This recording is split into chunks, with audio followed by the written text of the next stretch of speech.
Assalamualaikum warahmatullahi wabarakatuh. Syukur alhamdulillah kita bisa berjumpa lagi di channel ini. Sholawat salam selalu dan tetap tercurahkan kepada junjungan kita Nabi besar Muhammad Shallallahu Alaihi Wasallam. Harapan dan doa saya semoga sahabat santri dimanapun berada, selalu diberikan kesehatan, dilapangkan rezekinya, diampuni dosa-dosanya dan dipanjangkan umurnya amin ya robbal alamin. Sebelum masuk ke pembahasan, dukung channel ini dengan cara like, subscribe, dan tulis doa Anda di kolom komentar agar bisa kita aminkan bersama, dan bagikan supaya lebih banyak orang yang mendapat manfaat dari video ini. Diketahui jam 2 pagi hingga waktu subuh merupakan waktu yang disebut dalam agama Islam sebagai waktu sepertiga malam terakhir. Waktu ini selalu digunakan Rasulullah Shallallahu Alaihi Wasallam untuk beribadah kepada Allah Subhanahu wa Ta'ala, yang ternyata memiliki keistimewaan tersendiri bagi manusia.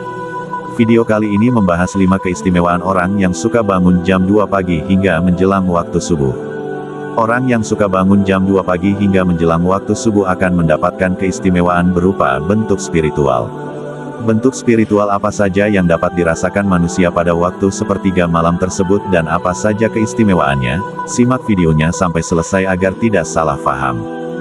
1. Diangkat derajatnya oleh Allah Subhanahu wa Ta'ala. Ketika manusia sedang dalam keadaan terpuruk dan mencari jawaban melalui berdoa dan beribadah, suatu saat ia akan terbangun antara jam 2 hingga 5 pagi. Hal ini memiliki arti bahwa akan segera ada solusi dari penguasa alam semesta. Setiap doa yang dipanjatkan kepada Allah Subhanahu wa Ta'ala, pada dasarnya merupakan suatu bentuk energi positif yang dilepaskan ke alam semesta. Ketika semua energi positif itu terkumpul kemudian mendapatkan vibrasi serta waktu yang tepat, maka akan kembali lagi pada manusia. Gelombang energi positif yang kembali lagi masuk ke dalam inti spiritual terkadang akan mengacaukan frekuensi gelombang fase tidur, sehingga manusia terbangun tanpa sebab. Seseorang yang bisa bangkit dari keterpurukan, bisa dikatakan orang tersebut telah dinaikkan derajat spiritualnya. 2. Kembali dari perjalanan spiritual. Ketika manusia terbangun pada pukul 2 hingga 5 pagi akan mampu mengingat semua peristiwa mimpi yang baru dialaminya.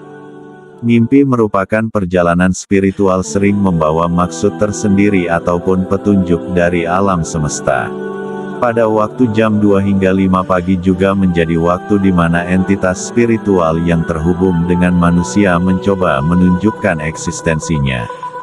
Entitas spiritual yang terhubung dengan manusia bisa merupakan makhluk halus atau korin dari leluhur. Mereka akan mencoba masuk ke alam bawah sadar melalui mimpi.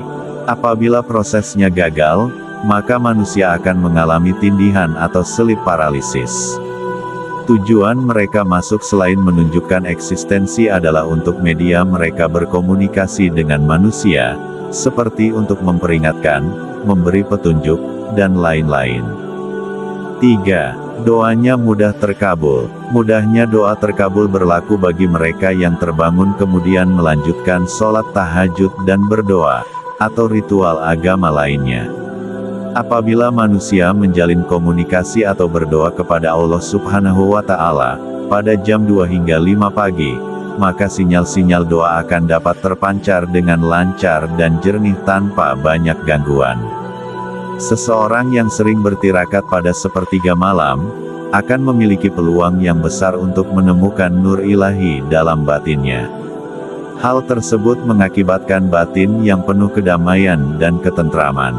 Jika sudah sampai pada kondisi ini, tidak hanya doanya yang mudah dikabulkan, tapi kata-katanya juga sering menjadi kenyataan. 4. Memiliki malaikat pelindung yang aktif. Pada jam tersebut, batas antara dunia manusia dengan dunia spiritual atau gaib sangatlah tipis, sehingga seringkali digunakan oleh entitas gaib untuk menyeberang ke dunia manusia. Begitu pula dengan malaikat pelindung, mereka menggunakan waktu tersebut untuk berkomunikasi kepada manusia yang dilindunginya. Para malaikat pelindung akan memberikan petunjuk berupa kode-kode tertentu. 5. Mengalami kebangkitan spiritual. Para leluhur meyakini bahwa untuk mencapai tingkat kesaktian, manusia harus menahan hawa nafsu, terutama nafsu tidur. Ketika manusia lebih banyak terjaga dan ditambah dengan perilaku spiritual tertentu, maka hal tersebut dapat merangsang titik-titik cakra dalam tubuh untuk terbuka dan aktif. Hal ini membuat manusia lebih peka dan tajam firasatnya. Kewaspadaan manusia juga semakin sensitif dan meningkat. Sekian video kali ini, semoga bermanfaat bagi kita semua. Wassalamualaikum warahmatullahi wabarakatuh.